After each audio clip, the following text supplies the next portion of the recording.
Hoy vamos a decodificar el lenguaje del comercio global. Si alguna vez surgió la duda de quién paga si un contenedor se cae al mar, bueno, estamos a punto de descubrirlo. Esta pregunta, que parece tan simple, en el comercio internacional, la respuesta puede valer millones.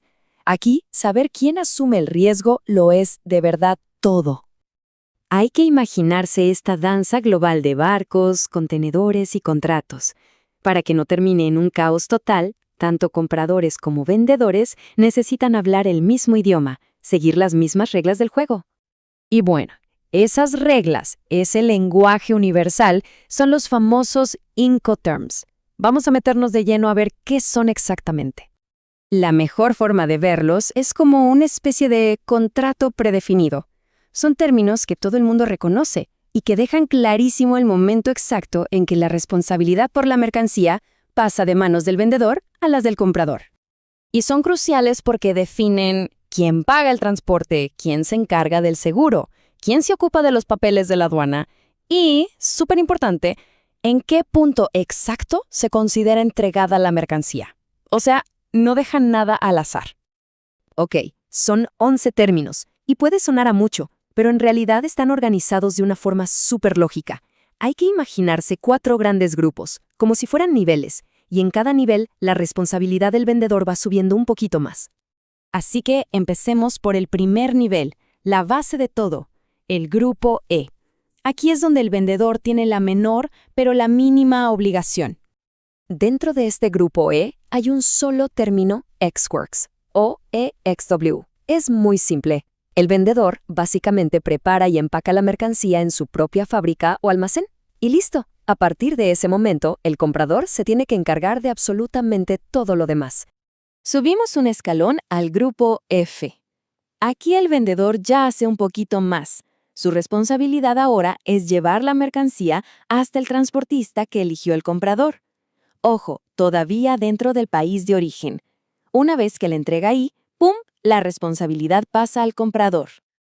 Y aquí, en el grupo C, es donde la cosa se pone más interesante. ¿Por qué? Porque el vendedor contrata y paga el transporte principal, por ejemplo, el viaje en barco.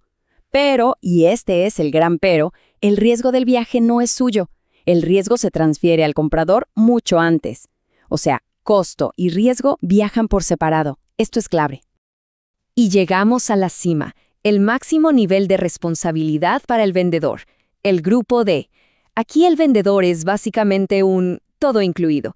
Se encarga de casi todo hasta que la mercancía llega al destino final, al lugar que se acordó en el país del comprador. Pero bueno, no basta con elegir el grupo. Hay otro detalle fundamental. Hay que asegurarse de que el término que se elige funcione para el modo de transporte que se va a usar. Y esta distinción es importantísima.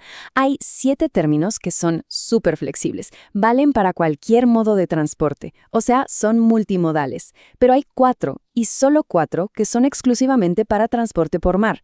Y usar uno de estos 4 cuando no se debe es uno de los errores más comunes y costosos. Justamente, no entender bien esto nos lleva de cabeza a cometer errores que, bueno, pueden salir carísimos. Vamos a repasar los más típicos. Un error clásico es usar el término FOB, que es solo para barcos, para un envío en contenedor. ¿Por qué es un error? Porque un contenedor casi siempre viaja en camión o tren antes de llegar al barco. Eso lo convierte en transporte multimodal. Y FOB ahí no aplica. Es un riesgo gigante.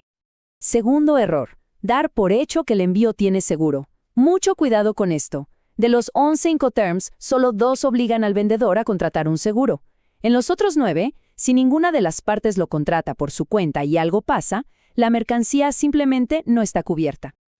Otro error común es irse a los extremos.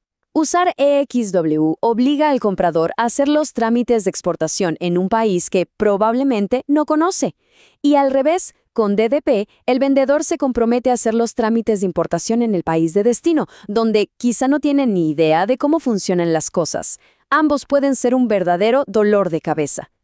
Y aquí hay otro ejemplo de cómo se puede perder el control de los costos. Con FOB, el vendedor paga los gastos de carga en el puerto, pero esos gastos los fija el transportista que eligió el comprador. Si ese transportista pone unas tarifas por las nubes, el vendedor tiene que pagarlas sin poder negociar. Pierde todo el control. Ok, entonces, viendo todo esto, la pregunta del millón es, ¿cómo se elige el Incoterm correcto? La clave no es simplemente buscar el término con menos responsabilidad y ya. Se trata de preguntarse, ¿quién tiene más experiencia en logística? ¿Quién puede conseguir mejores precios? ¿Quién necesita tener más control sobre la mercancía? Se trata de ver qué es lo que más conviene comercialmente para esa operación en particular. Y un consejo de oro. Para que todo esto valga, para que sea legalmente vinculante, no es suficiente con decirlo de palabra. Tiene que estar escrito en el contrato y escrito de forma súper precisa. Por ejemplo, poner algo como FOB Puerto Español no sirve de nada. ¿Qué puerto español? Eso solo genera confusión. Hay que ser específico, como en el ejemplo que vemos, la regla, el lugar exacto y la versión de los Incoterms. Porque al final del día, esto nos queda claro. Un Incoterm no son solo 3 letras en un papel. Es ni más ni menos que toda la estrategia de riesgo de la operación. La pregunta de fondo no es qué término usar, sino quién tiene realmente el control del envío.